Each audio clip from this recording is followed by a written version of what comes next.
Welcome to the Witness Underground podcast. Today we have Valentine Riedman.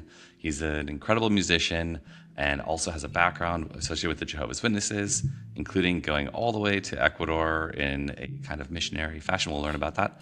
And he's also directly tied to everyone in the film, the Witness Underground documentary, and even some of his songs made it into the documentary soundtrack. So thank you, Valentine, for coming to the podcast. Thanks for having me. It'll be fun. Can you deny or agree with my introduction and add any more information I forgot? I can agree for the most part. I'm not really friends with anybody anymore, but I'm just kidding. No, we're still friends and from everybody in the movie, and I actually just got to see everybody basically all together. Danny's going away party to California, so Eric and Cindy played a show, and Ryan was there doing pictures and all that stuff, and it was really awesome. So yeah. So for the audience, Ryan is, maybe his story would be the backbone of Witness Underground and sort of the logical story arc, the leaving the religion arc.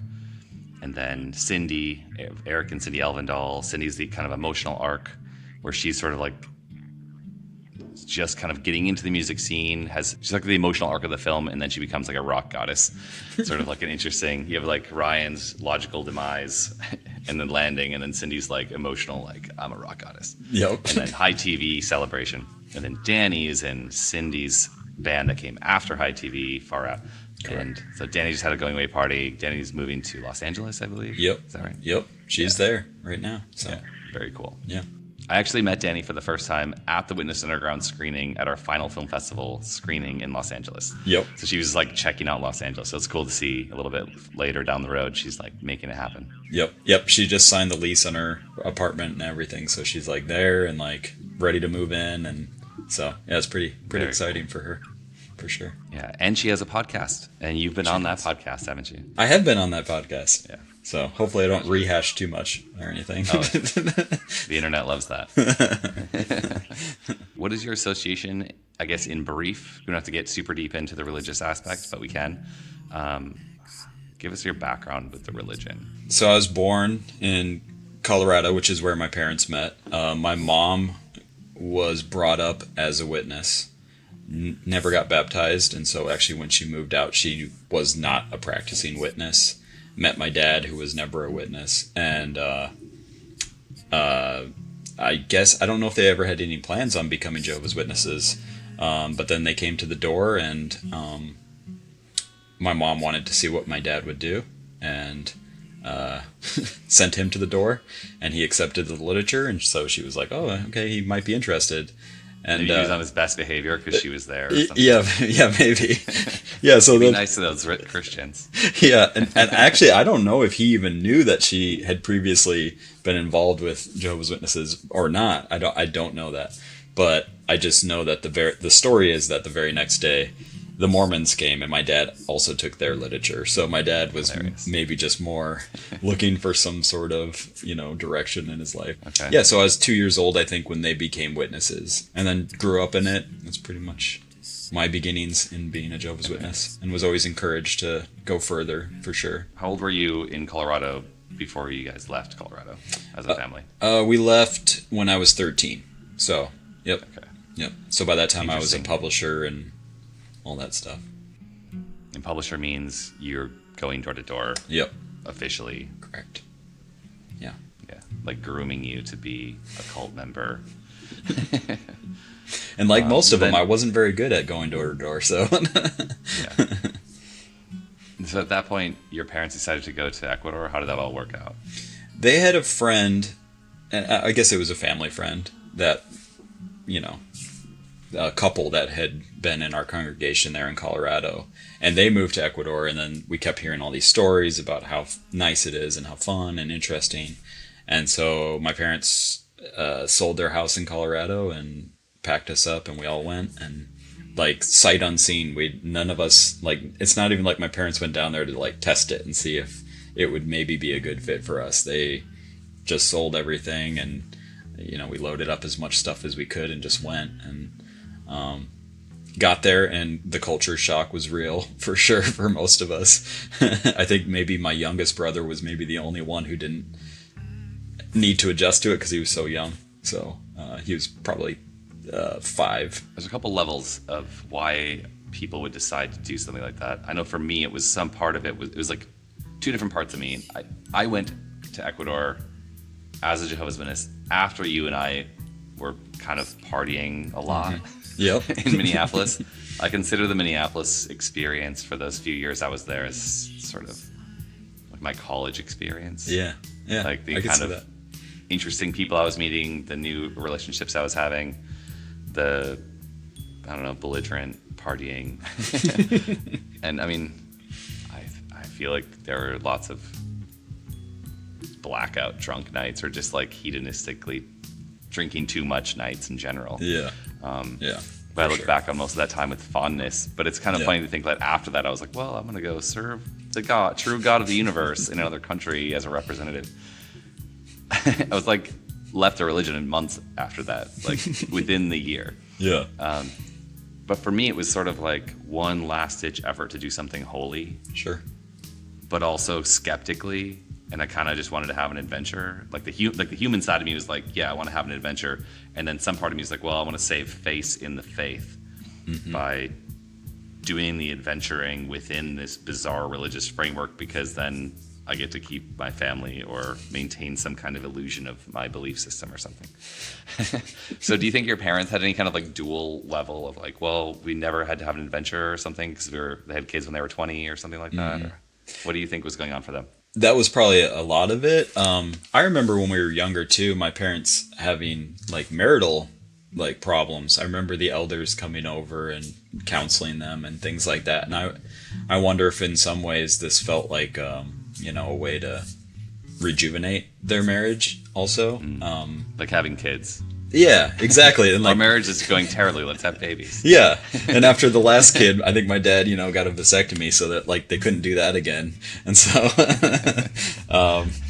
so it was kind of like, marriage is problematic. Let's take it across the world to where we have no support system and we have to rely on each other even more. Yeah. And I doubt that's 100% what it was, but I remember during that period of time, the elders coming over a lot and having conversations and things like that. So it could have been part of it. I know my parents wanted us to grow up in an environment that was different. They wanted, I guess in some ways, any parent would want your kid to have hopefully a diverse upbringing, It creates a more well-rounded person, I think, for the most part. And they wanted that for us. But they also wanted us to be able to go somewhere where we could focus on spiritual aspect of our lives. And, the preaching work was easier there in some ways. You got a better response from people, I think. And so I think they thought that would be encouraging to us as well. So how old or what years are we talking? 1997. And then we left in 2000. So. Okay, so a few years, but pretty important formative years. Yeah, for sure. Years. Yeah, I ended up going to 10th grade high school in Ecuador. So like, it was very formative. I'd never seen poverty in my life. I thought I had, and then I to live within it and to have friends that were suddenly that poor and to still be happy people was kind of encouraging, and it's definitely left a mark no matter what, whether we went down there to be Jehovah's Witnesses or we went down there to be banana barons or something. We would the experience is still huge. But whether you want to be or a cultural colonialist or a financial farming colonialist, those are the two options. Yeah, those are the two for sure. That must have been like pretty shocking to be dropped into another completely different language group and culture. Like, do you remember what it felt like as a 13-year-old to be just all of a sudden immersed like that? Yeah, I think I had the best handle on Spanish at that point. I had just finished 7th grade Spanish, and so I had a small amount of conversational Spanish that I could do. My mom is half Mexican, so but she grew up in a household where her dad didn't really speak Spanish around them, and so she didn't really speak at all. But Oh wow. but that's about as far as the Spanish went. So yeah, I remember it being shocking. Yeah, and I remember being at the airport and having to attempt to explain some of the things in our luggage that we were bringing in, because my parents had no idea what to expect, and so we brought everything they could think of. We had 11 trunks, like 70-pound trunks, just loaded with stuff, and this is obviously before 9/11. You could do a lot more stuff and put a lot more stuff on a plane. And so they brought like a little television set, like maybe a not even a 10-inch television set with a built-in VCR, because they were like, they might not have this technology and we better have something to watch down there. Got to watch like Purple Triangles while we're there. And that's a Jehovah's Witness movie about the Nazis, basically. I'm sorry about that. Yeah, that's okay. No, I'm just trying to like keep it. No, I'm glad publicly relevant. Yep. Yeah. That's hilarious, though. It's something I tell people a lot that have never traveled, and I don't meet people like that too often anymore. But I've met enough people that know that people think like that, and they're like, well, a lot of these things you can't get anywhere else in the world because we're from America. Yeah. And America is the only place with stuff. And like a lot of like, what if I run out of toothpaste? Like, like the whole rest of the planet also has toothpaste. You can just buy that when you get there. You don't need to like stockpile it or like bring cases of toilet paper. Like the whole planet's pretty similar. Yeah, exactly. Including VHSs and televisions. Exactly. They did have those. Exactly. But I remember having to be at the airport explaining what things were, and that was a big leap, because I knew very small amounts of Spanish, and it was just like trying to explain, like, this is a television set, and this is, and not like they didn't know, but they were like, why are you bringing this into the country? And I think a lot of that stuff probably has taxes on it of some sort, but we were able to get through the airport, and then we went to the branch, the Jehovah's Witnesses branch there in Guayaquil, Ecuador, and we were there for a couple days. They kind of set us up with some ground rules, certain things to be aware of. At the time, there was a issue with strawberries. They told us to stay away from strawberries because there was you could eat it, and then there was like a larva or something that lived in there that would like get into your brain and kill you. So they were like, whoa. Yeah, and so there's this gnarly thing going around, and they were just I should have talked to them. Yeah. Just eating strawberries like crazy. Yeah. That explains all kinds of things. Yeah. Okay.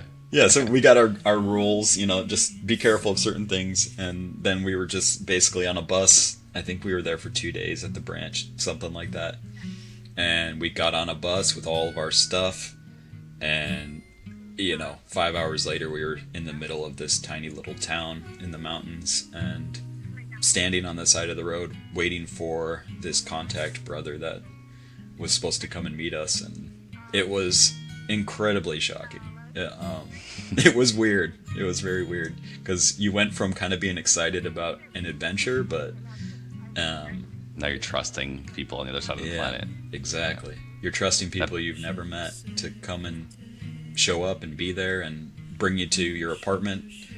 My parents had already rented an apartment, gotten it all ready, and so it was... What town was it in, or what was the nearby city? It was San Miguel de Bolivar. So it's Guaranda would be the capital of Bolivar. It's kind of it's like 5 hours, I would say 5 hours east of Guayaquil. So more towards Cuenca. Yeah, it would be north of Cuenca still, but okay. Yep. I never really got that far down. I spent most of my time in Manabí, which is like the southwest or central west near Manta, and then up in Quito and Bancos, and then Tena, like just kind of central but southwest or central west near Manta, and then okay, cool, yeah, Puyo and Tena. Yeah, did you know the Irish family that are witnesses who did whitewater rafting? Yeah, they were like our homies, like the Dents. Cool. Yeah, that's right. People used to say that they can read river or they speak river or something. Yeah, yeah. Like like I guess anyone who knows how to whitewater raft would also be able to do that, but they were the only ones who could do that. But that was fun. I went with them Yeah. after I was not a witness anymore. I was like, I actually went there with my then girlfriend, who's also an ex-witness. But I was like, I know everyone in this country who's interesting and fun and adventurous. So like now that we're here, let's just pretend we're still witnesses. Yeah, yeah. Because I can make all these things happen like that if Yeah. I do so. So we went whitewater rafting with the Dents. It was great. I had a great time. And then the father Dent like flew off the raft on the same rock that Yeah. I also flew off the raft. So I was like warm feeling thinking about this Irish whitewater rafting Yeah. Jehovah's Witness Yeah. in the jungle. They are the best. They're super friendly, super fun. Yeah. Growing up around them was really, really cool. I have a funny story, and you can cut it out if you want. But that's all right. Eleanor Dent, we were over at their house, and as kids, we're just like, talking shit about something, and we keep saying crap, and she's like, "Why do you boys keep saying crap in my house?" And we're like, "What? What are we supposed?" She's like, "That's a swear word. Don't say crap." And we were kind of like, well, what would you rather us say? And she said, I don't know, say fuck or shit or something like that. We were like, crap was really Yeah. hard edged. for her. crap was bad for her, but fucking shit was like, totally normal. That's really funny. We were like, That's Europeans for you. yeah, exactly.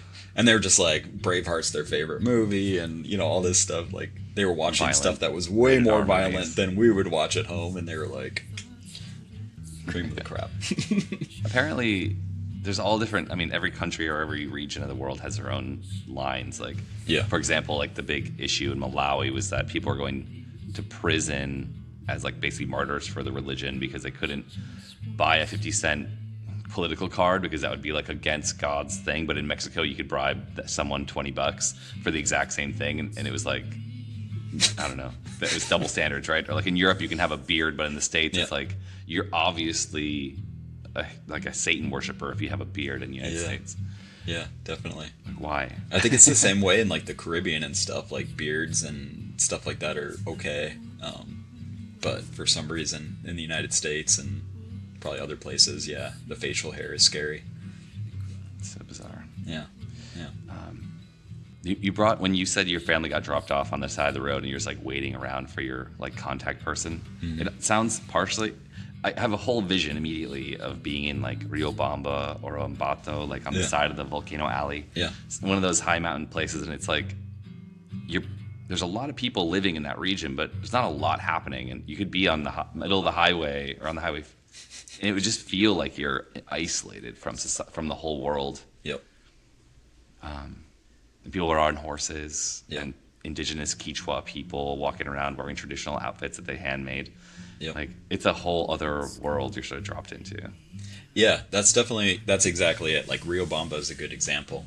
Just scaled down, even smaller to San Miguel. I don't even know the population of San Miguel, but it was very small, and we were just dropped off on this one corner that you're just like, there's nobody, and you're just sitting there, and like you're like, I don't. It's wild, it's high altitude, right? Yeah, and there's a little bit of paranoia. Exposed. Like, you don't know, like, you've heard like certain horror stories from the guys at the branch about, pickpockets and thieves and, things like that. And so you're a little on edge. You're like unsure what's happening. Yeah. And if but- you ever watch any American propaganda films Oh, sure. about the police, Yeah. the whole 1970s through the 90s movies were about like white guys being dropped into Latin American countries Yep. where all the people are like after you. Yep. If they have guns and knives. Yeah, exactly. I can imagine that playing a role in your mind too. Like, wait, what did we decide to do? We're just like out here now, exposed, waiting around. Yeah, definitely. It We was. only trust one person. Yep. Yep, it was that way too, and it turns out it was not that way at all. Once you lived there and you got into it and you realized that like they love Americans, like they didn't have an issue with us, and they also didn't view us as easy targets. We never had issues with it, but That's cool. yeah. By contrast, I went to Ecuador because I I like moved to Florida right after we knew each other in Minneapolis, and that was sort of just like a stopping point for a minute to do some work with my brother's company. And I wanted to go to Latin America or South America because I've been learning Spanish slowly, and that was like I just had really wanted to go abroad, and I knew that there was a path there. And I met this guy doing some stupid Jehovah's Witness job, like the tile floor, stupid vacuuming and wiping maintenance job. Oh, yeah. What do you call that? Like Set 3 was the company. Yeah. I worked for a similar company in Minneapolis. Right. Yeah. They called it high-risk maintenance. We were janitors. Yeah, that's what it was. We're like janitors in like data centers. Yep, So, correct. our equipment was a mop. Yep, yep. They took themselves so seriously. Yeah. So Anti-static vacuum cleaners. Wow. Yeah, right. I'm a maintenance professional, or no. Yeah, I don't. Data center professional. It's like, pretty sure you're a janitor. Me too. Anyway, so I met some guy that was doing that, and he was like, "Yeah, I'm a missionary in Ecuador, and you should come down. I'm just here to make 2 months worth of money, and that's enough to live there for like a year." I was like, "Whoa, that's crazy." He's like, "Yeah, come down. We actually have a lot of surfers that live in our couple of villages down the coast, and we have all these secret surf spots." And I was like, all right, that's the coolest thing I've heard yet. So I ended up going straight after getting to the country. I went to like one of the Jehovah's Witness assemblies, then went all the way to the coast on like an 8-hour bus. It's like you go, I don't know, wherever that place you were talking about, like the branch building or whatever. Oh, some Guayaquil. assembly thing near Guayaquil. And then it was like 4 or 5 hours up the coast in Manabí. And there was like some party that was happening. And I got there a day early for a party. Like the guy invited me to come early, and then we like kayaked on a blow up kayak around an island, and like there's like sharp volcanic rock, and like the waves go down and the rock's like stuck, and I'm like, oh my god, we're gonna puncture. And then it's like, let's go farther away from this island, we're gonna die out here. It's like an hour paddle from the coast. Anyway, I met all these surfers, and I almost felt like it was that Keanu Reeves movie where they rob banks. All the surfers rob banks. Point Break. Yep. But it was like, I wasn't infiltrating a dangerous group. I was infiltrating like in a poorly educated mind control cult victim group of surfers who had like found a way to make the cult tolerable by becoming surfers. You were the bank robber. Yeah, the opposite. Like me with all my scary thought crime ideas rolling through my head. Yeah. And I did the terrible, terrible thing of like only preaching for 20 hours a month instead of the typical 70 you're supposed to do. Yeah. Anyway, that's bad. I infiltrated the surfer crew. And it was actually amazing. Like, I learned to surf in this wild, fishing village of like 2,000 people or something. Yeah. Yeah. I have it was a good experience as like a young 20-something to like be dropped into like a fun environment like that. What was the little town that you were at? Puerto Cayo. Okay. And then there was there Colón? Puerto Lopez is also okay, like the more major like whale watching, seafaring tourist town. Okay. Nearby. I think I was in a place called Colón, maybe, which is kind of in that general direction. But I'm not sure. I could be wrong. I might be misremembering, but I mean, there were Jehovah's Witnesses scattered everywhere. So if that's like your only way to, what do they call that in video games? So, like the fog of war. Oh, you, like, go through the black and it get revealed. Like, I only know places where Jehovah's Witnesses live throughout Ecuador. Yeah, we stayed with a couple after an assembly one time, and they were like, "Oh, you should come up and like we can, take you guys boogie boarding and maybe teach you how to surf." And like 2 days in, I stepped on a stingray, and like, how was that? It was all right, not bad. Oh, yeah. Would do again? No.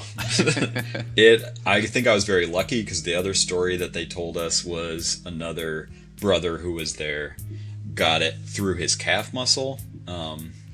And had to come to shore with the stingray hanging off of his calf muscle. Oof. And whereas with me, I stepped basically on the stinger part, and it went into my big toe and just hit my bone and stopped. So it didn't go through; it just kind of went boop, and then I was done.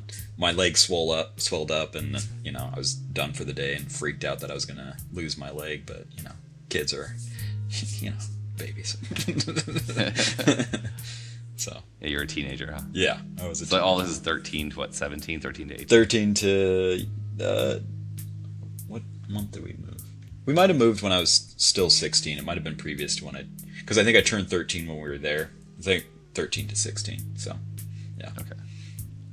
So interesting. And then you went back to Minneapolis after that? No, we actually moved briefly back to Colorado and lived with my uncle. And then my dad had this great idea to move to basically Corpus Christi, Texas. And so we moved to Texas for about a year. And then... What was there? My dad had heard that there was there was like a big need for like... He does like construction and stuff like that. So he thought there was a big need for that. And there was, like, he started his own business there, and, like, you know, it was fine, and it was a great place to live. We were a couple blocks from the beach, and kind of maintained that still kind of, like, free lifestyle a little bit. I mean, although I'd never been to a place as racist as Texas. I'm not saying that for all of Texas, but the part of Texas that I was in was really weird to be exposed to, like, children my age and the way that they talked about people, and they were Jehovah's Witnesses. It was really strange. I also had never seen the kind of poverty that I had seen there in the United States. Like, that was my first, like, United States poverty that I had seen. So it was still, like, a learning experience, and I had a lot of fun, and I still have friends from there. But my dad sensed we were starting to get in trouble more, which is the same reason we left Ecuador, is us boys were kind of getting ourselves into trouble. Certain things are too easy to do in Ecuador, so you just do them. Give me an example. When we first moved there, once my parents got comfortable, they used to send us to the store, and they would send us with the reusable beer bottles and tell us to go get them beer, and they'd give us money, or get them a box of wine, and we'd get them a box of wine. Mm-hmm. And it dawned on us after a few times that we could and they would just sell it to us. You know, I was 13, my brother was 11, and they would sell us the beer and the wine. And so we caught on that we could actually just buy it for ourselves. And that's what we did. Sounds fun.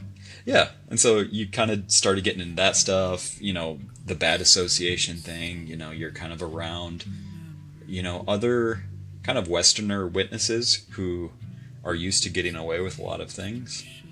And so you start getting into the habit of doing that kind of stuff too. We weren't like bad kids towards our parents, but we, you know, rebelled in those ways for sure. Sure. Yeah. It's funny that the line that witnesses draw is so strict compared to what most kids would be doing and getting away with when they're 16, 17, 18. Yeah. Like, for sure. It's like, oh my God, you watched that movie? You're not allowed to watch that kind of movie. Like, you're punished. Yeah. Yeah. You drank a beer. Yeah. We have to move to another country. Yeah. It was getting to be that way. Yes, for sure. So you're not stealing cars. You're not breaking windows of the local Starbucks because you're angsty and you hate capitalism. Yeah, for sure. You didn't get anyone pregnant. Yeah, exactly. It was totally like easy small town stuff, you know. It wasn't like really getting into trouble. But I think part of it was my parents were seeing that one of their goals of exposing us to this like more fertile place of preaching and being a witness wasn't really working to make us into like super obedient, really good witnesses. And so I think that was part of it too. Like, well, if you guys are going to do this, we might as well just go back to the States. And, you know, I was 15 years old when I first mentioned to my mom that I think I might believe in reincarnation. And she was like, what? And I was like, otherwise it doesn't make sense to me. Like, that point, reincarnation made so much sense that I just had to tell my mom that I'm like, I think I believe in it. And like, how could my energy cease to be and without like either going into somebody else or being reborn into something else? And which is weird because I'd never even really been exposed maybe to the idea of reincarnation much outside of what the witnesses would tell you it is. Yeah. You know, for your own preaching purposes maybe. So yeah, that was like 15 was probably when I was getting doubts, and I would bring those to my mom, and it was usually like, oh, well, you know, trying to talk you through it, I guess, things. But, you know. And, what about the idea of, like, your soul or spirit or consciousness returning to a source? So reincarnation is like you're an independent being, right? And that, like, moves into another creature or another body. Yeah. That's one that seems to be, like, talked a lot about right now in my life, or at least, like, the circles I'm, like, getting information from. Yeah. I don't know that I agree with that. It's just, like, an interesting concept. Did that come to your mind at all? Do you remember? So I remember a very specific thing. I had a dream about myself dying, and that in my dream I could see the viewpoint of the people, like other people in the hall, like looking at me. And because in my dream I was like, but I can see what they're seeing still. And so for me, I felt like that dream, I started thinking about it more, about like my energy not ceasing to exist, basically. And that it just kind of either becomes a part of somebody else's, or it became a new thing, which I don't really, it's not really my thing anymore. I don't really like put much attachment to it. But at the time, I think, especially when you're young, and especially when you've been told you will live forever, the idea of dying is like unfathomable. And the only thing you could ever think is like, well, at least maybe my consciousness continues. Like the idea of that ceasing didn't make sense to me.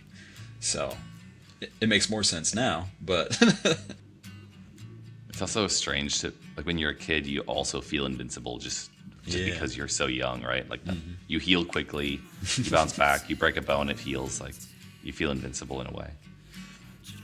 But then all the old people that are telling you, who are witnesses, are telling you that you're going to live forever.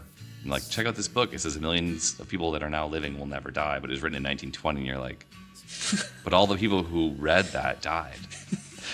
The math. Yeah, for sure. That was troubling too. Definitely later on, you know, when I was getting closer to leaving, that stuff started getting more and more troubling to me. Getting closer to the end of the generation and all those things. But, you know, it just, I don't know. I was told, like, you'll never get your driver's license. You'll never graduate high school. You'll never do these things. And so there was no preparation for those things. And so the same way of, like, you're never going to die. So there's no preparation for it. Even as a kid, there's no, like, solid, like, idea being built within yourself. So you're susceptible, I think, in some ways to, like, latch onto other things. Yeah. It's also interesting that they don't really mourn death either. Yeah. They don't really, like, it's like, yeah, okay, they're upset now, but, you know, you get a couple of weeks to be kind of in a emotional place, but the person's not really gone. Like, they're going to come back. It's like, you're never going to die, but if you do die, it's okay, because, like, God's going to remember you pretty soon. And, like, everything always feels like it was, like, 3 to 5 years away in that religion. Yeah. They're like, don't plan for that. Don't plan for anything. Yeah. Ever. Yeah. But, like, everyone who didn't plan for anything is now suffering because they didn't plan for anything. For sure. Even my parent, when I talked to my dad, like, I had an interaction with him 6 years ago where I confronted him, and I was like, well, this is your maybe your last opportunity to have an influence on me. Like, do you have any advice for your child who's now an, you know, late 30s adult? He's like, save for your retirement. It's like, you didn't do that. He's like, yeah, I'm giving you advice. It sucks if you don't do that. Yeah. Interesting. I'll take it. So I did research it, and I did start saving for my retirement. I'm really, really glad I did, because I learned a lot. Yeah. I've been doing. Anyway. Good job. It's such a crazy. Religion's crazy. Yeah. Yeah. Speaking back to, like, funerals, the way that it's kind of like almost a small thing for Jehovah's Witnesses. I remember this brother in our hall died. He was an elder. I think he was the presiding overseer for a while. But, like, he had a really big family, and his son was one of my friends. And it was so odd to me when the day he died, and then it was the meeting that night, they all came. And, you know, like, this poor kid is, like, crying during the whole meeting because his dad had just died that day, and instead of like any like respect for people mourning, they were like almost like applauded for being there, like good job, even through that, like you're here. And I remember as like an 18-year-old being kind of sickened by it, because it was like, if anybody needs to be alone right now, it's right now. Like this kid needs to be by himself, and he doesn't need to be surrounded by all of us. And they even made mention of it in the meeting when they like announced that he had passed away, and then they said like, oh, and his whole family's here tonight, and I think everybody was like more like business as usual. Good job. Yeah. Drop your money in the box on the way out. Yeah. Yeah. That's so strange. Yeah, and so it was odd, and then it's just odd going to funerals there too, where there's like a 5-second mention of what the person was, and then scriptures on, this is their moment to capture non-believers who have come in there and try to bring them into the fold, when it's like, you can't just have one day for people, one talk just for somebody, like right. Honor anyone but your book publishing company. Yeah, exactly. With its anonymous authors. Yeah, exactly. It's also, I've been learning a lot about narcissistic abuse tactics, or just emotional abuse tactics in general, and it's really strange. Well, it's a very specific thing that Jehovah's Witnesses do. They try to find out when some big life event like that happens for people in the neighborhood that they're preaching. Like, oh, this person's dad's sick. Come back in 2 months and see if he's died. I'm like, okay, he died. Now we can get him with the person that you love just died brochure, and hopefully that'll hook them, because they're kind of in a low emotional state.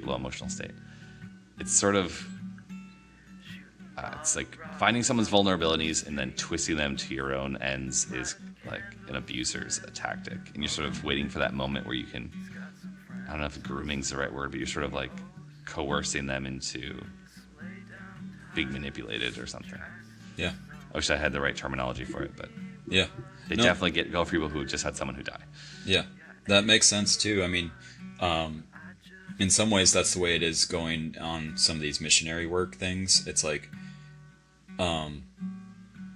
somebody in my family, I don't remember who it was, whether it was my mom or my dad, but like talking about people who live in the United States already live in a certain type of paradise, and so they don't need Jehovah's paradise. Whereas people who are like having a really hard time and living in like full-on poverty that's why they're more receptive to that message, which is like, it's kind of sick, because you're kind of preying on a vulnerability of people. Like, it's not their fault they're poor, but you're gonna make them into a Jehovah's Witness, and then it's gonna be their fault when they fuck up. Like, or after 9/11, I remember, it's not like Jehovah's Witnesses were happy about 9/11, but I remember there was like this renewed vigor for going door to door, and people were like, it's easy now. It's like easy fishing now, because like, people are freaked out and people are like scared, and it is kind of a sick thing that, I don't think it's conscious. Like, I remember 9/11 happening, and my parents were not like, yeah, it's time to go preaching. They were freaked out too. They were scared. Right. They were like, this is really weird and heavy. But what you do with that, instead of like going and literally helping people, I don't know. It just seems like a weird thing to go out and do right away. But yeah, there's quite a few things we could talk about. Yeah. But I have a list of 5 songs of yours that I wanted to maybe touch on and bring into this. Okay. I'd like to soundtrack this with your music. And I'll give you the quick list. Are Jealousy, President, The Lake Where the Weak Swim, Briskly, and To the Sky. But you can talk about any music you want. Oh, okay. Those are the ones I took little notes on. Okay. So in Witness Underground, and we can jump back to anything about Ecuador or Jehovah's Witnesses. Oh, I'm good. Okay. First, I guess, when did you first get into playing music, and what was that for you in the religion and after? How has that played a role in your life? I started playing guitar when I was 15, so I was in Ecuador. My parents actually bought my first guitar for me when I was in Ecuador, and I saw a kid at school play Hotel California, and I was like music had never really struck me in a way other than just listening to it. Like I enjoyed listening to music, but to see somebody like a schoolmate that I knew just suddenly playing music, I don't think I was ever around musicians as a kid. So to see somebody play Hotel California, and he doesn't even know what the words are, but he's singing perfect in pitch, and it was like, oh my god, like this is amazing. And so I quickly had him, like every day he would start teaching me stuff, and so I like the first song I learned was "Come As You Are," you know, the Nirvana song, and so then it kind of went from there. I mean, "Come As You Are" is kind of like that's where you start. Dun, dun, dun. And then started learning chords, you know, played Polly and certain other Nirvana songs. But that was like my first introduction to music, and by the time we left Ecuador, I played guitar every single day. I was like so hooked. And then kept doing it. Had a kind of a band thing that I tried starting in Texas, but it was more just getting together and starting to understand how a bass goes with a guitar and how drums fit in, and you start to hear the whole thing together. Once you're used to playing by yourself and nobody else around you plays, it's kind of hard to like even envision it, but once you start to see it, then it gets even more fun. You know, you put it all together. But yeah, there's something about that time that I think witnesses gravitated more towards playing music than other activities. Mm-hmm. There's a lot of there's infinite things a human could do for fun or a hobby, right? But like music somehow in the 90s and early 2000s seems like it was just a thing that witnesses did individually or together. Yeah. Something like about the culture of the time period or something. Yeah, I'm curious if that's like across the board too, for like if music became cool or playing music became cool, or I don't even know, like, but yeah, the fact that was happening, you know, in the Twin Cities and, you know, in Wisconsin, in your area, and in Ecuador, and in all different places where people were just suddenly like realizing how interesting just playing a song is. I don't know. Mm-hmm. That's what caught me. It was just amazing to me. The first time I ever like downloaded some tablature or printed out some tablature and like played it, and it worked. And you start to understand like the way it works, and it's I don't know, it's exciting. But maybe that's the thing too, is like you didn't have to understand music theory or go to school for music. Yeah, you could just get tabs on the internet for free. That's people were like putting it back out there. It must have been playing some part. It helped. That was a big thing for me too. Yeah. I could play the intro of like 60 different like simple songs, like Nirvana songs. Yeah. At least the intro. And at least if you could nail that, you could just play that little thing, and then all your friends would be impress like, everybody. Yeah. Okay, so you started playing music, and how did you get in touch with the Minneapolis music crew? Did you know some of those people before, or was it just you parents relocated there? Yeah, it was as like we finally moved to Luck, Wisconsin. And so where Eric's from. And that's where Luck, wow. That's where Eric's from. Okay. And so that's when I met him at the hall. And he was already like the cool kid that like went to the cities every weekend and like did that stuff. And, you know, so like I actually didn't see Eric a ton. But we became friends quickly. We recorded a couple times in his basement. And we have some like random, like there's like a surfer song out there that we did, and it's pretty funny. But yeah, we would like, and then we would get obsessed with that. He would have us come over. His mom would like, she was like the most accommodating person ever. Like she knew he wanted to do band stuff. She would like leave for the weekend. And so all of us boys would come over, and we would just like bring all of our instruments, and we would just make the strongest coffee we could make and just drink coffee all night and just like play as long as we could. And then when we couldn't do that anymore, we'd go up and get more coffee, and then just like dive into like Eric's favorite movies. And it was like, I have to show you this movie and this movie. Like, have you ever seen Royal Tenenbaums? Have you ever seen this? And so you were like, it was a cultural explosion in certain ways, because like these are movies I'd never heard of before. And you know, he's like kept you up to date on 20 years of culture, 10 years of culture or something. Yeah, and he's still doing that. He's still like, have you watched this David Lynch movie or this? And I'm like, no. And he's like, well, come on, let's go. Like, you know, he's a big advocate for like being like, I got to show you this, and not out of like, what? I can't believe you haven't seen it. it's like He wants to share it. I'm excited to show this to you and watch it with you. Cool. So yeah, so that's how I met Eric, and then we started doing a lot more music stuff, and that's really when Eric's like Day Trip and maybe a little bit before Pop Riveter, but he was doing Day Trip for sure. And so like we were going to his shows, and we got obsessed with like that shoegaze sound too, of course, because you're just watching your friends do it. And so we started putting together our own little shoegazy stuff, and attempted anyway. We weren't very good, and yeah, the recordings can show that. At that point? Eric or something? No, my brother and I, and Levi Talmadge, who he actually sent you a lot of the pictures for the movie, and our friend Andy. He also generously supported the project in April, for the screenings that we were doing every week. Oh, he funded that. Yeah. What? Yeah. Levi. Yeah, he's been in touch. He's such a sweetie. I love him. Yeah. I've actually never met him, and I would love to. Yeah, he's so fantastic. If you hear this, Levi, get in touch. Levi's been a big supporter of the Witness Underground project for a long time. Yeah. Including the footage. Like, that was a huge gift, too, just to get a bunch of content I could use in the film. Yeah. Yeah, when I found out that you were doing the film, I was like, I know Levi has a lot of pictures, and I contacted him, and he was just like, oh yeah, I'll send it all over. And I was like, so cool. Done. So, yeah. So. Yeah, so that time's so interesting, because that's the same exact couple of years where I was in my like high school band. We were called the Clones, and we did an album, and we started playing bars out. And then I was like half-assing, but kind of taking Jehovah's Witnesses seriously, because I like had a new set of rules I could follow, which were like I could do whatever I want, and I don't know. It's pretty good. I didn't have to follow all the rules, and I could still maintain my relationships. So then I was like, well, I'm gonna quit this band, because it's sort of like the Witnesses don't really want me to do that, but I'm also kind of bored by the music.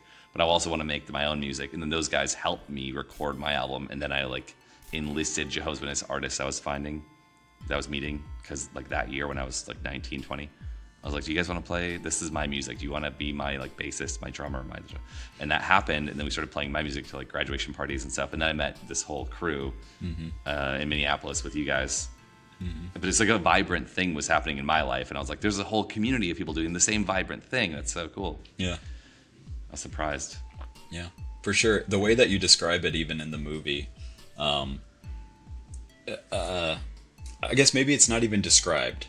It's just kind of shown, but it felt like these coffee shops that the Witnesses would just like invade and like come and play the shows, and like all these people would show up. That's really what it felt like. As soon as you found out like Cindy was playing a show somewhere, or Day Trip was playing a show, it's like everybody just went, and like it was like so exciting to be around, especially like since it was such a broad variety of people who were there. I mean, you have small town kids, and you have city kids, and you have and you know, as a small town kid at the time, I was like so impressed with like these city kids and how like loving they were with each other, and how they would hug each other, and how, you know, it wasn't something that I was used to from where I was, and so that really rubbed off on me too. And then you just really wanted to be a part of what they were doing, because they seemed so welcoming and friendly, and you know, weren't afraid to like show affection to each other, and that was like very healthy for a young man to see, for sure. So I was doing some kind of post-film being out research on some of the other characters who are still in the religion from that scene at that time, who have since put up stuff with even maybe you in it, like a year or two after I left Minneapolis. So I don't even know who was in the religion or not at that point, but whoever was still in the religion was doing like music weekend away at like an Airbnb type thing. Oh, okay. They didn't have that back then, but it was, you guys had a cabin making music. Yeah. And sledding. You know, like the most wholesome thing ever. Yeah. But there's like some October Ridge video that someone took with Hiromi and some poet guy, I can't remember his name at the moment, and like just doing like shoulder cam videos of people, like interviewing them, and they would talk to the camera or like say something about what was happening in that moment. And it's funny because they're like, everyone's 20 or 23 years old, and like it was amazing to kind of go back there, because it's like exactly the time period when I met everyone in that community. And I felt there was like everyone's like a bigger, like larger than life character, and they all have their own like clothing style, and like everyone's, just being personalities. And there was like some pretentiousness about it and goofiness about it, and someone was pretending that they were on acid for some reason, but like of course no one's ever done any drugs. But like, what is happening? It was so funny and like nostalgic to go watch that. Yeah. Yeah. Oh, that's odd.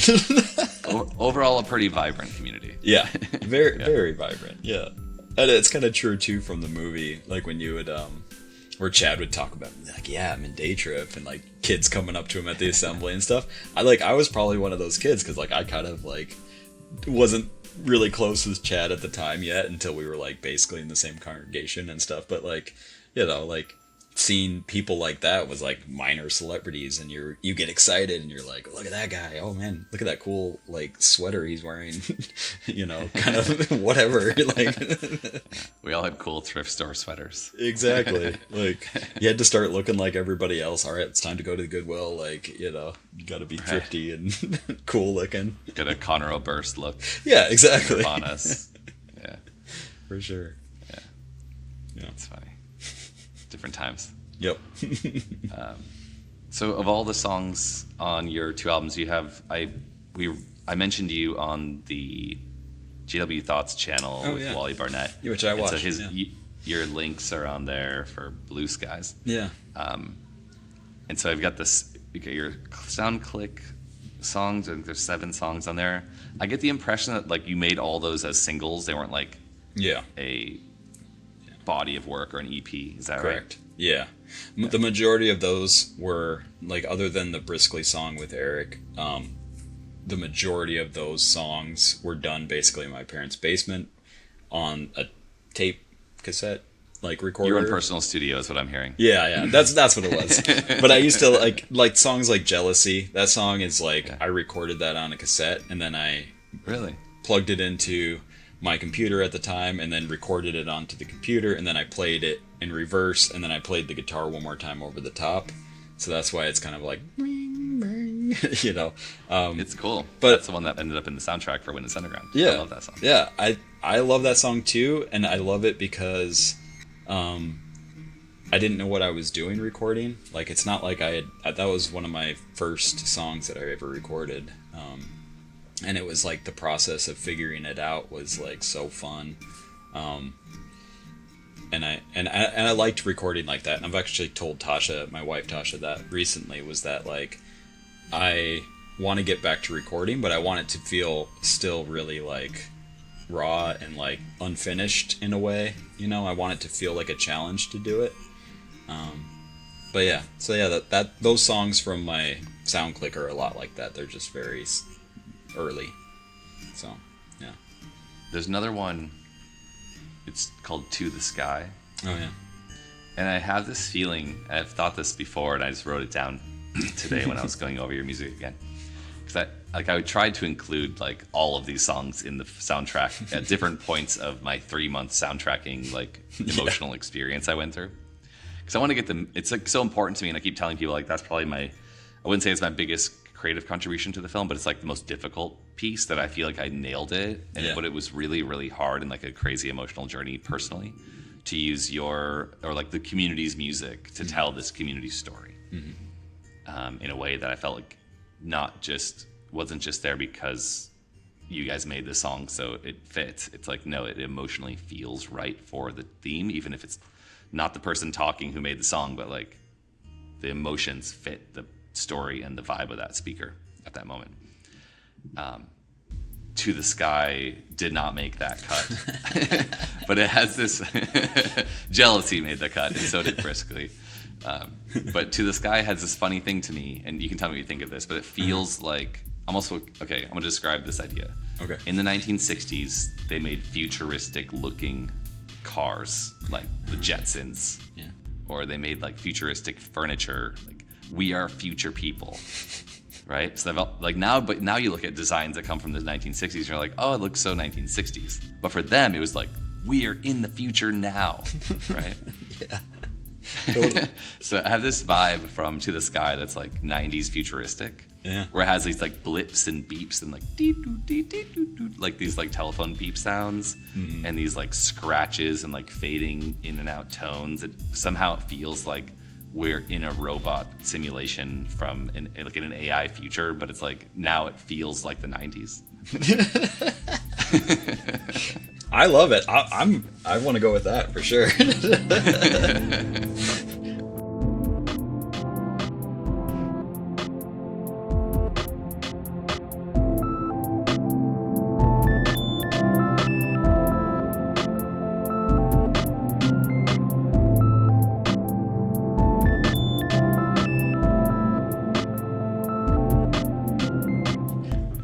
I think it was more I had a very early obsession with Aphex Twin, and I didn't know how to make his music, and I didn't understand like what he was doing even. Yeah.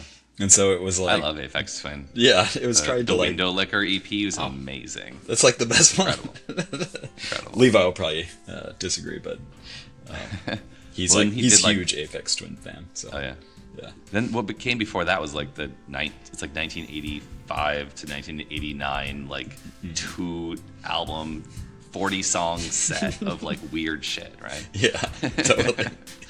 I listen to it actually pretty regularly. Like comes up a couple times a year for me, and I'm like, it's still so weird. Yeah, and it doesn't quite ever like blow my mind. I'm like, what is he doing? Yeah. I kind of Modest Mouse has a very early album to Sad Sappy Sucker, which is similar. Like it's weird.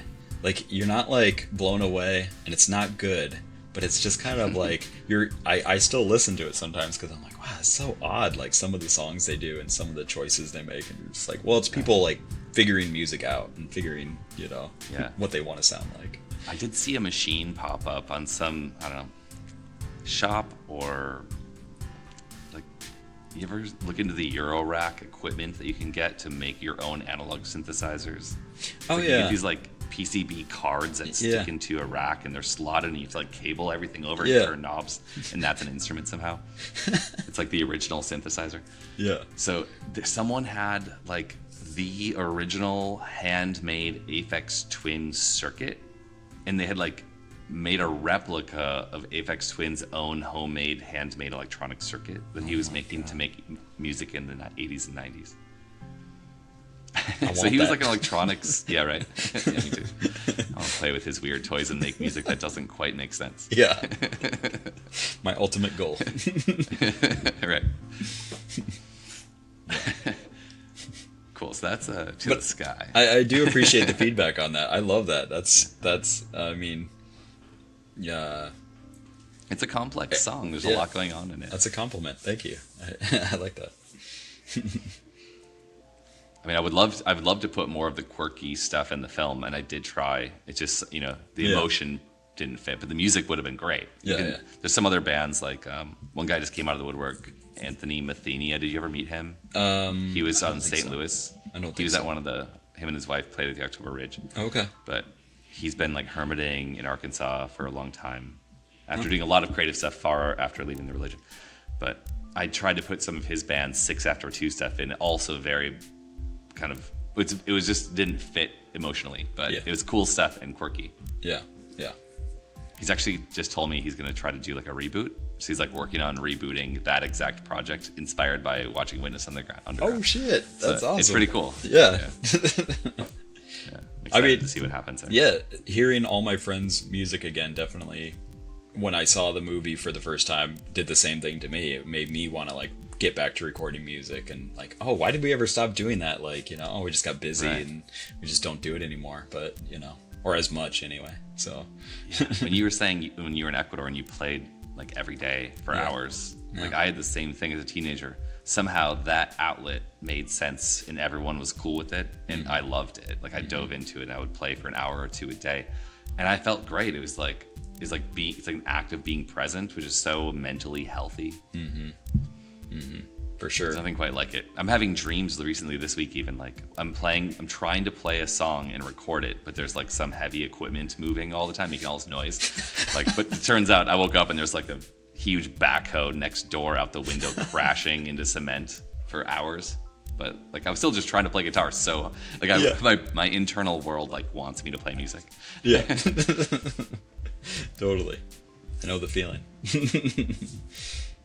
And who would you say like were your influences on some of this music? And I want to get into your newer stuff too, because you have a Spotify album out. Yeah. But this early stuff, who would you say like was key for you? You mentioned Modest Mouse. But... Modest Mouse, like there are earlier songs that like I tried to like write lyrics the way he did and things like that. Sigur Rós was like huge for me, so like I wanted something to be like it was like more okay to be emotional with music and stuff like that, and I wanted to be that way. Obviously like a little bit of Aphex Twin and like electronica music kind of. I was good at using like Fruity Loops and stuff like that, so of course like that's how we would create the music to begin, and then you try to like make a band song out of it. Yeah, but I mean I loved like, you know, Elliott Smith was huge for me for sure. Yeah, that's on my list. I was like, President has like strong Elliott Smith vibes. Is my like little note for it.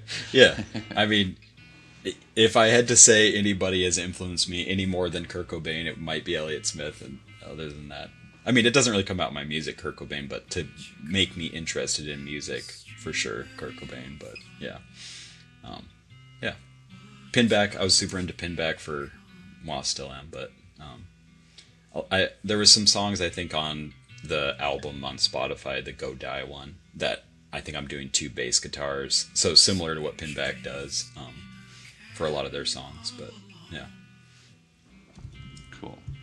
How about Bright Eyes? Oh, definitely. One of my first actual like concerts I ever went to was Bright Eyes, and M. Ward and Jim James did that whole thing, and it was amazing. But I have for The Lake Where the Weak Swim. I had some Bright Eyes vibes to it. Yeah, that's probably about right.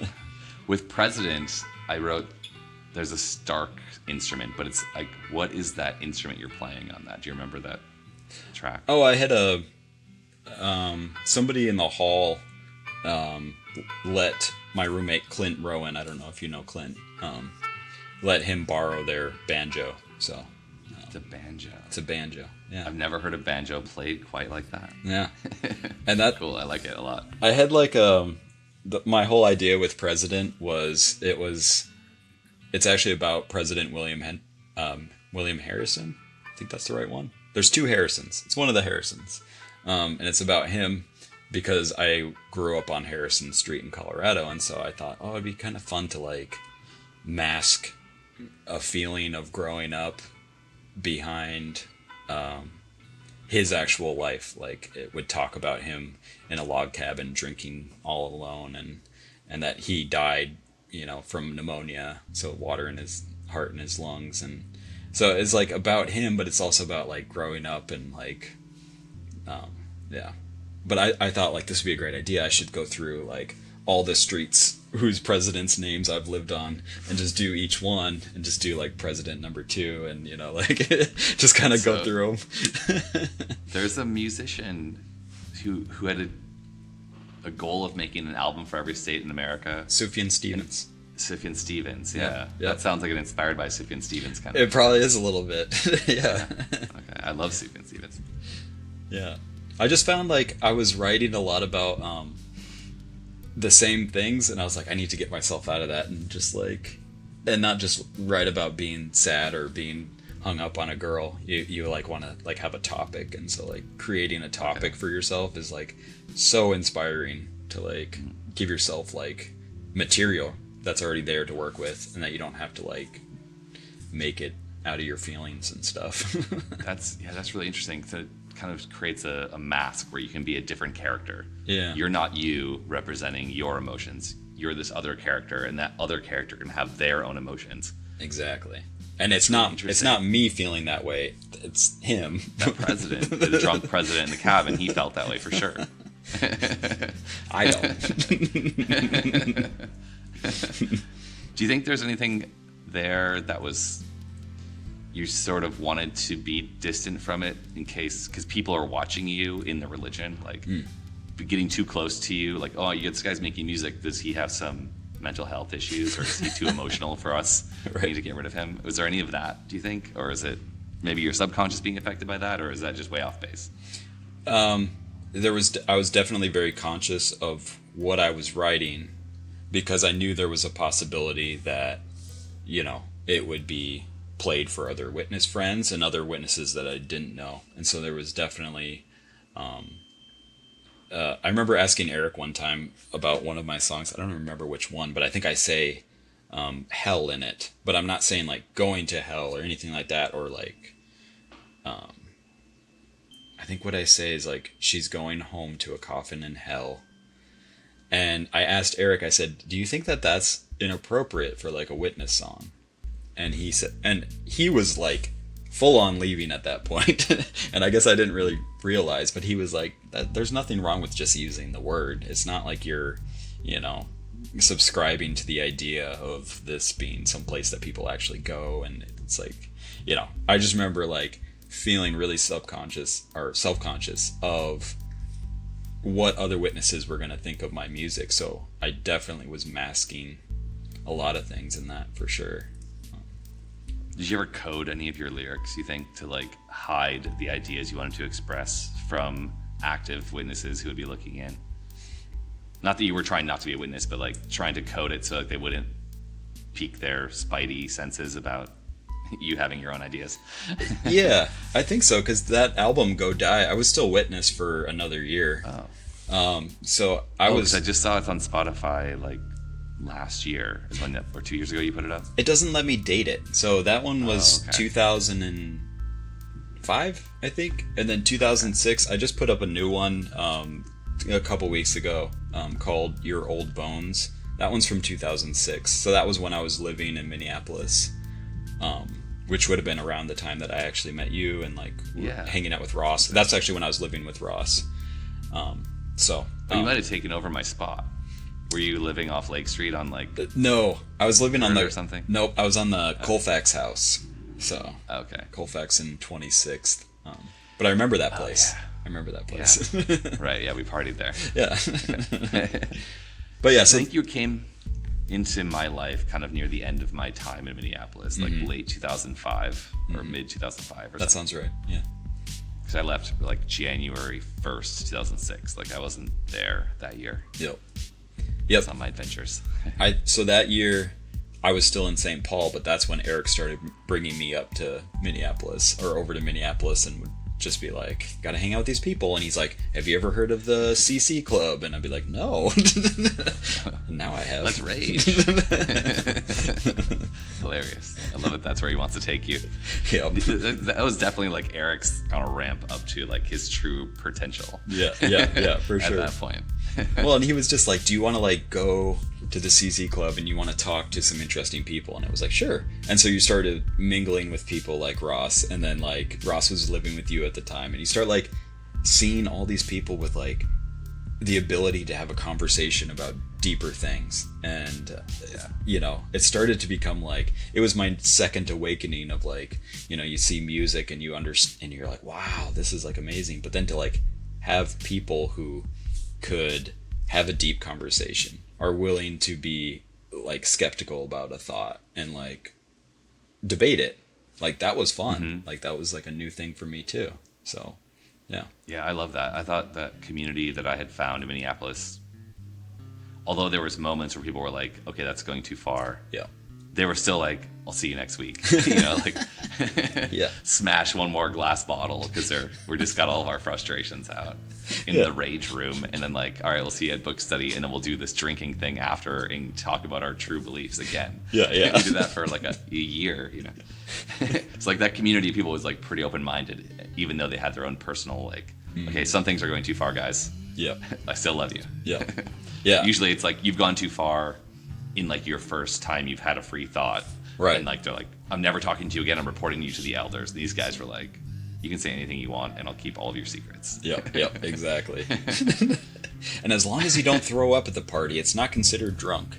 That's what somebody told me. They're like, you're not drunk unless you throw up. And I'm like, all right. We're all like purple drank. Exactly. And we got any more Carlo Rossi? I need my wine by the gallon. Dude, actually, it's so funny No. because I'm in Mexico now in Playa del Carmen, Yeah. and I've been like frequenting the wine section, and there's nothing that special or even that good of a deal, but there's like a section that was like little bottles of Carlo Rossi, and I took a picture to send to Eric and Ross. I didn't get a chance to send that yet, but it's so funny. I was like just a week ago. It's like the opposite of holding- what makes Carlo good. It's like a little bottle, not a big one. Right. Like it's about quantity, not quality, friends. Exactly. The more sugar, those things have so much sugar. Like that was the hangover nightmare of that era. Yeah. Although we were young enough then, I feel like we'd be worse off now. So luckily we got that wine thing out of the way while we were still young, Yeah. and you know. I don't even know if that's technically wine. It's Burgundy. Yeah. Grape drink. Yeah. So yeah, this Go Die album, and then you did the Your Old Bones, 2005, 2006. Yeah. Have you made anything since those two albums? I have. Actually, the first year we moved to Seattle, we did, what was that called? I'm going to remember it RPM. later. RPM, thank you. RPM Challenge. Yes, we did the RPM challenge. It's a really cool thing. Yeah. So we got out there, and it was like the first couple months we were there, and we're like, oh, let's do the RPM challenge. So like as a whole house, because Eric and Cindy were there too, and Danny and Okay. Tasha. Oh wow! We all I decided. didn't realize we were gonna all do of you were out there at the same time. it. Yep. We all went out. So that and was rented like a house. your just had exited the religion, like kind of bubble period, right? Yeah. Like the transition time. Yeah, I'd been out for like a year probably, and then when we moved to Seattle, it was like, okay, we just need to get away from it all. So we recorded. I recorded an album, and Tasha does. She plays harmonica on one of the songs, and so it was kind of like an attempt to make sure everybody was doing something. And then Eric and Cindy recorded an album too, and so that's kind of like the last recorded stuff that I have. I did a little bit of stuff while we were in Seattle later on, but yeah. But it was a pretty fun first year there. Like everybody was kind of like adjusting to just like being invisible, as opposed to like living in Uptown where you felt like people knew you and people could see you, and you know, it was Interesting terminology, to feel invisible or be invisible. yeah. You said be invisible. Like, be just simply, were you saying that simply because like you didn't know everyone in the neighborhood? Yeah. Or you didn't have witnesses who were watching it, or like that kind of influence of people watching? Yeah, just knowing that like I didn't know where the nearest hall was. Kingdom Hall was. I didn't know any Jehovah's Witnesses in the area. They didn't know me. And like I just felt like for the first time like I could walk down the street and I didn't have to explain any of that to anybody. Getting a job, I don't have to explain to people like my needs for like making sure that I'm off Tuesday and Thursday nights, and Sundays I can't work, and you know Saturdays probably don't work either, and you know stuff like that you just kind of got used to doing, and to finally like go somewhere where I could just like I'm gonna do whatever I want, and nobody has to know who I am, kind of a thing.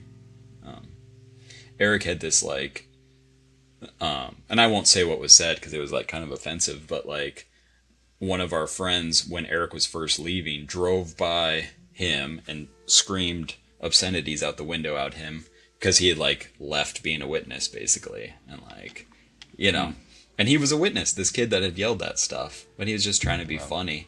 But like, can you imagine just like I'm walking down Lindale and like, you know, somebody's just yelling at me. It's weird. Like it brings you to a place where you're like, well, we don't really belong here. We should probably go. And we needed that exit for a while. So It's interesting side topic, we don't have to get into it, but Jehovah's Witnesses were tried in a criminal court for being a hate group in Europe or in Belgium. And it's usually hate groups are like a culture or a race, and it's really obvious, like this group doesn't like that group because their skin color, or this group doesn't like that group because they're foreign of some kind, or whatever, culture is different. yeah. And Jehovah's Witnesses create their own hate group, right? So like if you leave the religion, you're all of a sudden in that hate group, and then they do these kinds of ugly things. like shouting obscenities is kind of rare actually. Yeah. But I have seen things like that. I've seen like actual threats, life threats and rape threats online from active Jehovah's Witnesses towards people who are out. That was really scary to see. And then that was like right in Minneapolis because of this movie actually. Wow. Towards someone in the movie. Wow. And then the worst thing is like the shunning, like the emotional abuse, right? Mm-hmm. Mm-hmm. They really just want you to disappear. And I feel like there's some deeper human psychology going on. Like maybe there's multiple things. That would be worth diving into with like a psychologist on hand. Like, yeah. What was this about? There's this crazy moment. But I get the idea of moving to a new place. I actually give that recommendation to people a lot because it's like just there's a lot of things going on. It's very complex and it's like a lot of emotions and there's a lot of different human beings that could be involved. So like just going to a new city like frees you immediately. Mm-hmm. And like the idea of being invisible sounds kind of like a negative thing to most people, but it sounds like what you're describing is like a feeling of freedom. Yeah. Yeah, it definitely was. In the same vein of kind of what you were saying, the very last meeting that I ever went to, the presiding overseer came up to me, and his brother and I were very close, but I hadn't seen his brother in a year and a half or something like that, and he came up to me and he started talking about basically just saying like, hey, we both love this person, we both care about this person, and I don't understand why you are doing the things that you're doing. And I was like, what are you talking about? And he's like, supplying secular material and all this stuff. And I'm like, are we talking about Matt? And he was like, no, I'm talking about Eric Elvendahl. And Eric's his cousin. And it was this really weird situation where he had his fist like clenched, like he was going to hit me. And he was like the presiding overseer. And we were at the very front of the hall to the point where when I left, some of my friends asked me like, what's going on right now? Because this guy's like, I need you to stop giving secular material to my friend. And I said, I haven't given Eric anything. I don't even know what you're talking about. And he's like, no, you do. You know, and it just went on and on. And he's like raising. Do you know what he's talking about? No. When I talked to Eric, Eric's like, what is he talking about? He's like, if anything, I'm supplying you with the secular material. I was like, it was the weirdest thing ever. Like, I felt like he was going to physically start hitting me because he was just leaning into me with his fists. And I'm like, you're the presiding overseer. Like, you are, like, I don't understand where it was coming from. And I basically got into the car and I was like, I'm never going back there ever again. And that was my very last meeting because, I prayed a lot and tried to like be like, okay, I'm going to try to do this, give this one more go. I'm going to be super honest about it. I'm going to go in service. I'm going to do all this stuff. And then to go in there and like be like, there's no fucking way Jehovah could hear me say those prayers. If he did, he would have told these people to be gentle with me and like, I'm trying. And, I don't know. Like, that's the shit that goes through your head. And then, of course, you want to fucking disappear because you don't want to be that to be part of your life every day. I think, like, if they weren't such a strictly pacifist organization, well, maybe not strictly pacifist, mostly pacifist, the average human standard thing that would happen would be the leader of the pack, which is that guy plus his like equal cohorts in the elders level, would be violent. And it sounds like he almost probably had all the emotions to threaten violence, but he had to hold himself back, leaving the clenched fist part of the story. Like the way he's holding his body was giving you totally different language than what he was telling you. Yep. Like, you're giving him encyclopedia links on the internet. Like, stop doing that, or I'm gonna beat you. But he can't say I'm gonna beat you, but he's like showing you that he wants to. Yeah, exactly. Wow. Yeah. So much to dissect. Yeah. So it was like 9 months later we moved to Seattle. Or no, it was a full year because I wasn't actually in Minneapolis yet. But yeah, it was a full year, and then we were in Seattle, and so yeah. Would you say those like 2005, 6, 7 albums were like transitioning for you personally? Yeah, for sure. Like the first one was more just experimenting and trying to figure out what I wanted to do. And definitely the middle one, Go Die, was like, I was, struggling with a lot of things. Like, there's a song on there called Tuesday Night, and it's like literally about meetings. And, like, I'm just like struggling with like the idea that I don't want to do it anymore. And then Your Old Bones was like, I was basically done then. And then the final one is, I think it's called I Am Tyrant. I haven't released that one yet, but that one's like, I was definitely full out, and in Seattle. So yeah. And I feel like Tasha, the first couple years after we moved to Seattle, she was like, you don't really play that much music anymore. And I felt like in some ways I didn't really have a lot to play or talk about like I used to. I had a lot of things that were making me upset, or that were like triggering to like really like want to write a song that I would want to hear.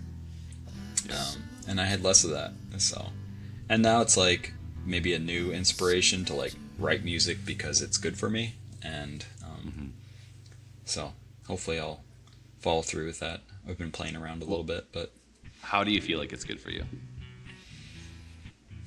I think, what do you experience? I think you just kind of like, what you said about like, you feel like very present, and like, it's something you're in control of too, to a certain degree. There's a lot of things in life that aren't that way. And so to be able to have something that you're like, I want it to sound like this, and and then you play the game where you try to figure out how to make it sound that way, and then, I don't know, it's good for me. It keeps me busy. I kind of looked at my first couple albums as like diaries, because I wanted them to be like, like a diary of like what was going on through that period of time. And I can definitely, like, when I listen to those, especially since I put voicemails and stuff like that throughout a lot of my songs, it's like a diary. It's like, my journal or something, That's cool. Where I like that. I like, very personal. Yeah. And I can remember exactly where I was when I would get that voicemail, or I could remember what was happening in my life. And so I thought maybe I would just keep doing that forever. And then I didn't, but, mostly because people knew that I was going to put their voicemails in my songs, so they stopped leaving them. Stop calling you. Yeah, they stopped calling me altogether. So, yeah, I hope to do more of it, and maybe find a new way to make it a journal, some way that's memorable to me. But at the time, that was my way of doing it. So you got to start making parody voicemails from your friends with like your own voice acting for their voice. This is what Tasha would say if she still left me a voicemail. Yeah. Chat GPT, come on, man. I can have that just like mimic their voice and just do it for me and hit record. So funny. Actually, just wrote something that was. I have this practice of making a whiteboard list of these are the things I need to do. Here's the ones that are priority. Check, put them in order. I'm like 1, 2, 3, 4. Go sit down at the computer, and then I'm like, what do I really want to do? And I do something that's totally not on any of the list. So the other day that happened. And it's sort of like, well, I know what I need to do. Now I can be free to be free form or something. Yeah. And this happens to me rarely, and it's sort of like a flow state just happens. And it's like very not productive for my actual goals. But I accomplished something I really enjoyed, and it was a blog post about the kind of the same time period we're talking about. You talked about the song Tuesday Night on Go Die, about struggling with meetings, where in this time period where like we had this free thinking. And it's called like Rage Room Revelation Lies or something. It's my blog post. That's awesome. And I like to highlight. It's actually like a piece I'm really proud of. I'm going to make a podcast like just me talking. Cool. Of just reading this because it was like written in my own voice. And I read this to another ex-witness artist friend the other day, and she's like, "That'd be a great podcast episode. It's like an audiobook of your life. It's really interesting." It's like, okay, I'll do that. But I also highlighted an artist who I've recently connected with.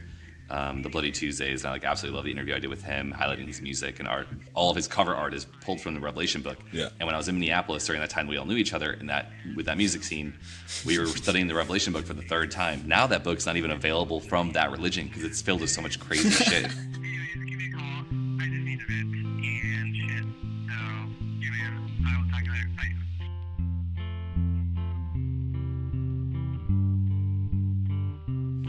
they're trying to use like a fantasy written by a guy in his 90s Yep. who's dying in prison, who wrote this insane, unintelligible but fantasy chaos. And they're trying to correlate it to like people in these black and white photos from basically an entirely different religion going to meet up with each other in New York in 1918 as being a fulfillment of this guy in prison prophecy in Israel. It's like they didn't even know about the United States existence as a continent for another 1,400 years. Yeah. Like this guy did not imagine that these people would go to that building on that day. Yeah. What are you talking about?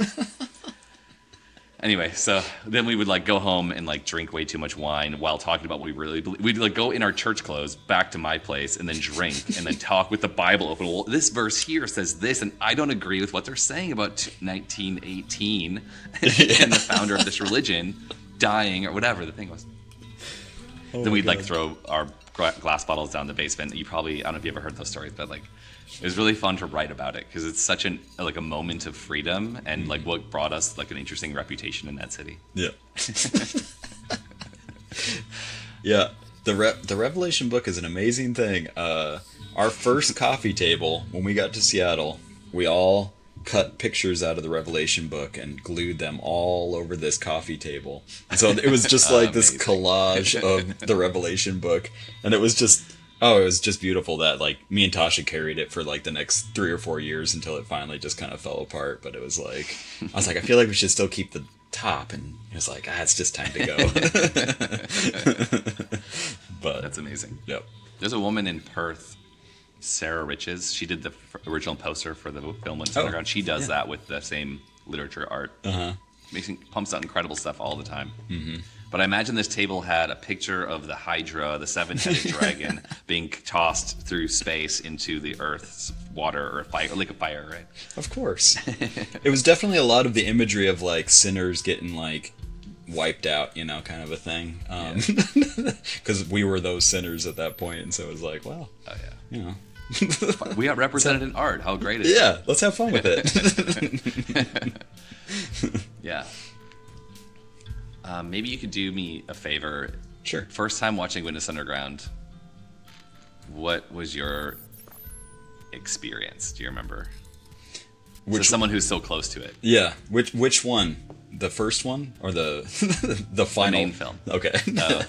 Whichever one impressed you. No, I loved the fact that you used to send us early copies to like give you feedback and stuff like that. That was that was so exciting, and like to see you take that feedback and like you would take that, and the next time we'd see it, I'm like, oh my god, like this thing's getting like super like well-rounded, and it's like every time I probably saw it like in 3 different versions maybe. Mm-hmm. To finally see it, like I guess like at the Minneapolis show for sure, like in the theater with everybody, my in-laws are there, and they're not Jehovah's Witnesses, and they were like, they came because they love Cindy and Eric, and they also had the best time there at the showing. Cool. But it was very emotional. Like obviously Ryan's contribution to that is his amazing story, and how like blunt and strong he was able to be with the way he was doing things, and then for what happened with Rhett, obviously that was just like, I was around when that happened, and I was at Rhett's funeral, and I was aware of Ryan being there and all those things, so it's like to see it again and see it like in the emotional way that it was done, and also to hear some of the other stuff that I didn't know, like about what happened at his dad's house and things like that. It was super emotional, and then to be able to like have some of my music in there was even more fun for me, because like I don't show my music to hardly anybody. Like the Spotify thing, that's very new. Like I don't show it my music to people, and it feels good to do that, because it feels like then the song's finished finally and you can move on to another thing, and that's why I finally feel like writing new music. So to hear it on there, I was like, this is so exciting, and now the song is finished, and I turned to my in-laws because they're like, let us know when your music comes on and stuff like that, and so I'd nudge them and they'd be like, oh okay. And then like I was like, it's this part right here where Eric's talking about masturbation, and they just laughed, and they were like, and they're just dying. They're like, oh my god, we'll never forget that part. When I said the music carried the topic emotionally, I knew it had to be one of your songs. So. Yeah, exactly. Sinner. Yeah, but I loved it. Tasha also grew up a non-believer, so she doesn't know, she knows what she's been around when it comes to that, but she thought it was great too. It was fun to see the reactions of all the other people there too, Chad's family and things like that. It's amazing. Yeah. So there's something really special to get laughs in a live audience. Because how often do you watch a movie in the modern day with a live audience? Usually It's on a couch alone at home or with one person. Yeah. And to be in a room with over 100 people, it was 100 and something. It was amazing. It was like such a huge showing for that. Yeah. And to like get the laughs, get some sniffles, and like, it's really cool. Did it feel complete to you then to see it in that way, like in front of a lot of people and like a lot of people you knew too? That was by far the best experience. So you got to have the peak of the film festival height of the amazingness of it. Yeah. To see, and people for me showed up out of the woodwork that I didn't expect. People flew in from other states, like 7 different states flew in just to watch that film in a room together. It's like a crazy coming together of things. So well, can you imagine really too if it wasn't like at the tail end of the pandemic, and had it been like when people weren't really like still staying away? Like I feel like your turnout would have been like way more, because I know a few people that couldn't go because of it, obviously. Right. But yeah, that's a bummer for the whole film festival actually, because we went to 11 festivals, but only 4 of them were in person. Oh yeah, dang. And it's like they accepted less films, weirdly. And the ones that were in person, they didn't really bring in people for ticket sales because it was the pandemic. So yeah. But in the way, it was kind of cool because like the people that I did meet there, like in Minneapolis, I only got to say hi to like 40 people, and I got to hang out with like 10 people. Yeah. Even so, it's this huge thing because it's like just so many people. Yep. And so much time. But like the other festivals, you'd have like 15 people, but I got to know all of them really well as we like did that, and then I supported them at their screening, and then we went out for drinks, and like a whole evening with like a small group. So just good in both situations. But yeah, for sure. I guess I'm curious now. Like, I feel good about it. I did have to edit some things of the film for legal reasons. Like, one of the other artists died since making the movie, so he couldn't get rights to his music. So Ryan wrote some other songs, just little minor changes, mostly very minor stuff. But I'm so excited that it's like available to watch now, for the same reason you just said, like putting your music out. It's sort of like, oh well, now I've been like working on this for years, and a lot of it's just like, well, marketing and then branding, and like the podcast is distracting, or like I can't figure out distribution, and like there's a lot of learning that's been happening. But now that it's like, okay, well now it's out. I'm not changing anything. Yeah. It's done. People can go watch it. Now I can make something else, and I'm still curious what that is, and I'm happy to hear that you're finding closure with some old stuff and ready to make something new. And I feel like there's a lot of buzz in the people that are associated with this circle. There's like new stuff happening that feels really positive, like healthy. Yeah. And I think a lot of it's been just being able to like revisit some of this stuff, like, again, and remember the way it felt to be involved in all of it. And so, it's good. It's so fun and rewarding to make art. Yeah. It is. Everyone should do that. Get right on. So what do you think your theme of your next album is going to be, your next single or whatever? I don't know. I hope it's happier, but happy music is very hard to write, I think. I think it's has to be a very genuine form. It can't be cheesy, and it can't be, but I want it to be a more positive mood. Even though the majority of the musicians that I like are, sad music people. But who are you influenced by now? Man, I don't ever change. I listen to the same stuff. Still is Elliott Smith and Bright Eyes. Yeah, Elliott Smith, Bright Eyes. I listen to more TV on the radio than I used to. It's just kind of the same stuff, but Okay. I don't know. We'll see. You know, where are they from? TV on the radio. I don't recall. I just know one of the members was a J-Dub, I think. Exactly. I just heard that. Yeah. There's this guy who came on one of our screening Q&As back in May. His name's Christopher, and his group of, I can't remember his last name, but the band is Caustic out in Denver. Okay. And he's friends with that guy. Like, maybe they grew up together or something. He's like, yeah, one of my friends is ex-witness. He's in TV on the radio. It's like, seriously, like, they're such a well-known band, and they're so good. Yeah. I remember knowing that, like, way back when I was in Minneapolis, because the room that I was in, I think Ben Grimes or somebody had lived in there previously to me. And so then when I moved in, some of their posters were still there, and there was a TV on the radio poster. And somebody pointing that out when they came over, and they're like, oh, one of the guys used to be a Jehovah's Witness. And I was like, oh, okay, cool. But I didn't really listen to him that much at that point, and now I listen to him a lot more. But for some reason, I always thought that they were actually a Minneapolis band. I think I know. Possibly because so many people in Minneapolis like talked about it, and it just like filtered in or something. Maybe, yeah. I guess I always assumed that too, but I guess I don't know. I've heard of them on 89.3. Probably. One of the best radio stations ever. Yep. I still, every once in a while, catch myself, I'm like, I want to listen to the radio. Well, I'm going to just do it on the internet. Like the one good station.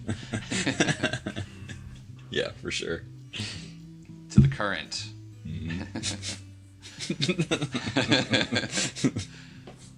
Okay, new cult. It's a new cult. Yeah.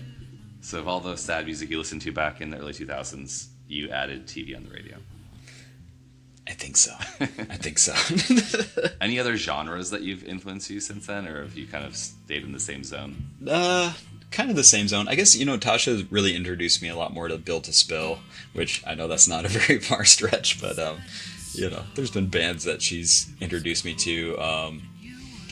Neutral Milk Hotel, like... Oh, yeah. And the thing is, like, I knew who they were. Had I ever listened to their music? No, I had not. Until Tasha... way after they ended, they were way done. And then Tasha would just be like, oh, you should listen to Neutral Milk Hotel. And I'm like, oh, I love this. And Mountain Goats, and, I listened to that back then, too, but not very much. But Tasha is really into that kind of stuff, so, cool. Yeah. Maybe we'll get some Mountain Goats-ish, Neutral Milk Hotel-ish music out of you. There we go. Let's go for that. I'm curious what characters you will embody for your next album. I'll find a new president. Cool. What street are you living on now? Shit. Nothing interesting. 19th. 19th president. Hey. Anything else you'd like to get into? Kind of have to wrap up soon, but... No, I don't know. I think I'm good. I feel like you covered a lot. I mean, my childhood, my coming out, and my music and all that. So, what's the best place to follow you and best place to find your music then? Best place is on Spotify. Blueskys, spelled Skys. You might be better off just looking up the album title, Go Die, because Blueskys brings you, like, ELO and all sorts of other... Yeah. Otherwise, like, I'm on Instagram, but that's about it. I'm on Twitter. Melon Baller and the Infinite Radness, if you ever want to follow. Don't follow that. I never post, so... I'm on Instagram. Okay. But, yeah. I can send you a link to that later. Can you shout out the other podcast you were recently on? Oh, yeah. I was also on Danielle Martin's Failure to Thriving podcast. She is now in California, as we were saying earlier, so she's keeping with her every Wednesday schedule of getting a podcast out, and I know she's probably going to be doing more interviews, but it's super good. She talks about moments where you felt like you were failing in your life, and then how you've kind of turned that around, and it's supposed to be inspirational and uplifting, and it does a good job of that. So, yeah. I was so surprised to find it. It was like my film poster was tagged, or my film account for IG was tagged, and it was a Ryan interview, and it was like the second Ryan interview, and I was like, "What is this?"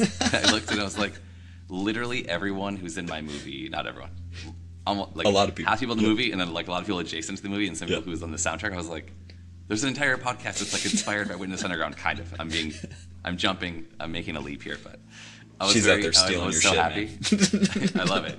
More people should do that. Go poach these artists. They're amazing. Yeah, help them out. For sure.